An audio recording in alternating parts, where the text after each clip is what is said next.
सितारागंज नाम का एक गांव था और वहीं बलवान अपने माँ और अपने पिता के साथ रहा करता था।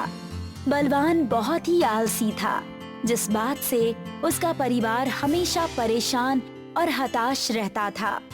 रात भर सोते हो, दिन भर सोते हो, आखिर तुम करते क्या हो? और इतनी नींद आती कहाँ से है तुम्हारे पास?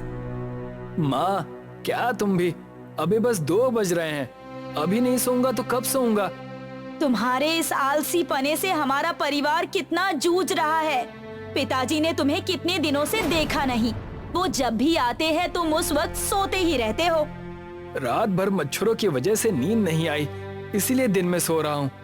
बलवान की इस आदत से बलवान का घर तो परेशान था ही, लेकिन पूरे गांव ने उनका जीना दुश्वार कर रखा था।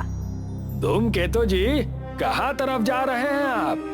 बस चाय पीकर घर की तरफ। क्यों, क्या हुआ? आज तुम बड़े थके हुए लग रहे हो। हाँ, अब क्या करें, मेहनत करके घर जाओ तो थक कर सोने का अलग ही आनंद है। वैसे ये सब तुम्हें कैसे पता चलेगा? तुम्हारा बेटा तो आलसी है। तुमने एकदम पते की बात की है भाई, मेरे बेटे का कोई तो उपाय निकालना ही होगा।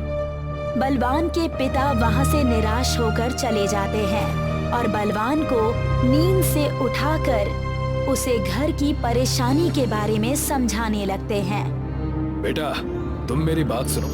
मैं तुमसे ये कहना चाहता हूँ कि तुम्हारी उम्र के सारे बच्चे अच्छी तरक्की कर रहे हैं। पढ़ाई किए कई साल बीत गए हैं, लेकिन तुम अब भी बच्चों जैसे हो।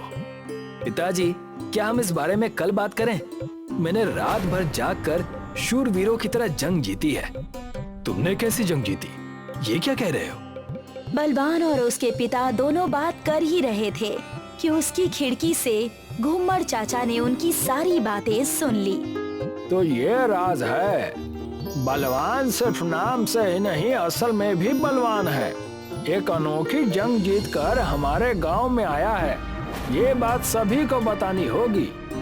घूमर चाचा आधी अधूरी बात सुनकर वहाँ से चले गए। तब बलवान ने जंग की बात अच्छे से अपने पिताजी को बताई। जंग यानी मैंने पूरी रात मच्छर मारे हैं, मैं उसकी बात कर रहा हूँ। आप समझ क्यों नहीं रहे? तुम्हारी इन बहकी बहकी बातों से मैं परेशान हो गया हूँ। ये भी कोई जंग की बात है? मैं तुमसे भविष्य की चिंता के बारे में बात कर रहा हूँ। सब अच्छा ही होगा पिताजी। बचपन में उस ज्योतिष ने नहीं कहा था कि मैं बड़ा कामयाब राजा बनूंगा? इतना कहकर बलवान सो गया। इस लड़के का कुछ नहीं हो सकता। आप चलिए, खाना खा लीजिए। आधी अधूरी बात को सुनकर घूमर चाचा बलवान के शूरवीर होने की बात पूरे गांव में फैला देते हैं। मुझे तो पहले से ही पता था कि लड़का गुणी है। मैं अच्छे से ये बात जानती थी। ये बात तो हमें हमारे गांव के राजा को बतानी चाहिए। घूमर चाचा और सभी गांव वाले मिलकर बलवान के शूरवीर होने की कहानी उस गांव के महाराज के पास सुनाने चले गए। हम आपसे हमारे गांव के शूरवीर 100 लोगों को एक बार में परास्त करने वाले महापराक्रमी योद्धा बलवान के बारे में बताने आए हैं। हमारे राज्य में इतना बड़ा योद्धा कौन है जिसके बारे में हमें नहीं पता? राजा और प्रजा बात कर ही रहे थे कि तभी उनके मंत्री ने और बढ़ा चढ़ा कर कहा, हाँ महाराज, मैंने भी उस शूरवीर के कई किस्से सुने हैं। उस शूरवीर के क्या कहने, बलवान जैसा योद्धा आज तक पैदा नहीं हुआ। राजा ने प्रजा और मंत्री की बात सुनकर फैसला लिया कि बलवान से उनकी भेंट करवाई जाए। राजा के 2 सिपाही बलवान के घर चले गए। यहाँ कोई बलवान है? उन्हें राजा ने अपने दरबार में बुलाया है। कौन है जो सुबह सुबह घर आ गया है? एक शूरवीर की नींद कितनी जरूरी है। हमें माफ करना, लेकिन आपको महाराज के पास चलना होगा। चलो। सिपाही बलवान को लेकर राजा के पास चले जाते हैं। राजा के पास पहुंचते ही बलवान को अपनी झूठ से डर लगने लगता है और वो दरबार की चकाचौंध देखकर सहम जाता है। हे भगवान, अगर मेरी सच्चाई ने पता चल गई तो राजा मुझे आजीवन कारावास में भेज देंगे। भगवान, तुम ही मेरा सहारा हो, अब कृपया मेरी मदद करना। तो तुम हो इस गांव के शूरवीर योद्धा? जी महाराज, अब लोगों ने मान रखा है, मैंने घमंड नहीं किया। राजा और बलवान बात कर ही रहे थे कि वहाँ पर मंत्री भागता हुआ उनके पास आया। महाराज, महाराज, हमारे राज्य में संकट आन पड़ी है। लोगों के गहने और पैसे सब चोर चुरा कर ले जा रहा है। यहाँ तक कि हमारे सिपाहियों के सारे कपड़े और अस्त्र उन्होंने चुरा लिए हैं। ये तो बड़ी समस्या की बात है, इसका तो कोई उपाय करना ही होगा।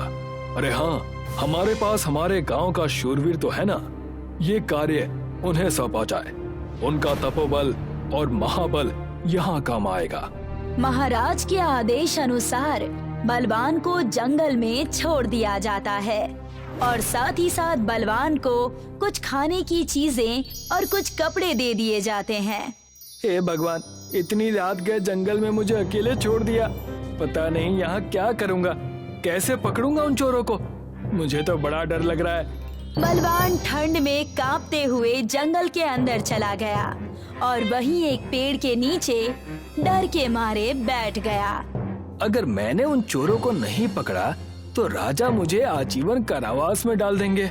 मैं क्या करूं, कुछ समझ में नहीं आ रहा। मेरे पास बेहोशी की दवा भी रखी है, मैं इसे सुबह उठते ही खाने में मिलाकर खा लूंगा। बलवान अपने पास रखे खाने में उस बेहोशी की दवा को मिलाकर रख देता है और खुद पेड़ के नीचे सो जाता है। बलवान के सो जाने के बाद वहाँ पर चोर आते हैं जो बलवान को सोता देखकर एक दूसरे से कहते हैं, सरदार, ये देखो, कोई राहगीर सो रहा है और इसके पास अच्छे अच्छे कपड़े भी दिख रहे हैं। सितारागंज में चोरी भी हो गई और इससे भी लूट लेंगे। कपड़े ले लो सारे, देखना उसमें गहने भी होंगे। हाँ हाँ, और इसके पास से सुगंध भी अच्छी आ रही है। जरूर अच्छा खाना रखा है इसके पास, हमें स्वादिष्ट खाने को खा लेना चाहिए। उन डाकुओं में से एक डाकू ने बलवान के पास रखा हुआ खाना उठा लिया और सबसे कहा, देर किस बात की, इस खाने को खाकर यहाँ से चले जाएंगे। खाना तो स्वादिष्ट राजघराने का लग रहा है। हाँ, तुमने सही कहा, हम ऐसा ही करेंगे। और जैसे ही उन डाकुओं ने खाना खाया तो वो सारे डाकू वहीं बेहोश हो गए। और जैसे ही सुबह हुई, वहाँ राजा के 2 सिपाही आ गए और उन्होंने देखा कि शूरवीर बलवान सो रहे हैं और उन्होंने सारे डाकुओं को बेहोश कर रखा है। देखा हमारे शूरवीर को, डाकुओं को यूं बेहोश कर दिया। वाह, क्या बात है। हाँ हाँ, अब हम हर जगह जाकर इनकी वाहवाही करेंगे। सिपाही की बात सुनकर बलवान नींद से जाग उठा और उन डाकुओं को बेहोश पाकर चकित रह गया। ये सब क्या हो रहा है? ये डाकू बेहोश कैसे हो गए? देखा, कितने जमीन से जुड़े हुए हैं, ऐसा बर्ताव कर रहे हैं जैसे कुछ हुआ ही नहीं है। वाह वाह, आप ही ने तो इन्हें बेहोशी वाला खाना खिला दिया जिससे ये बेहोश हो गए, और ऐसे बर्ताव कर रहे हैं जैसे कुछ जानते ही नहीं। दोनों सिपाही बलवान को लेकर राजा के पास चले गए। साथ ही उन्होंने राजा के सामने बलवान की शूरवीरता की बड़ी तारीफें की। वाह, अति उत्तम, ऐसा शूरवीर हमारे राज्य में है और हमें पता ही नहीं। क्या बात है।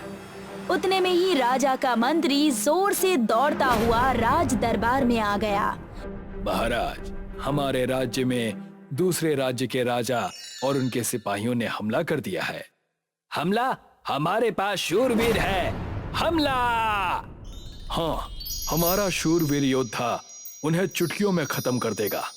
आज तो मेरी पोल खुलनी तय है। अगर वहां नहीं गया तो राजा खत्म कर देंगे, और गया तो मुझे दूसरे राज्य वाले खत्म कर देंगे।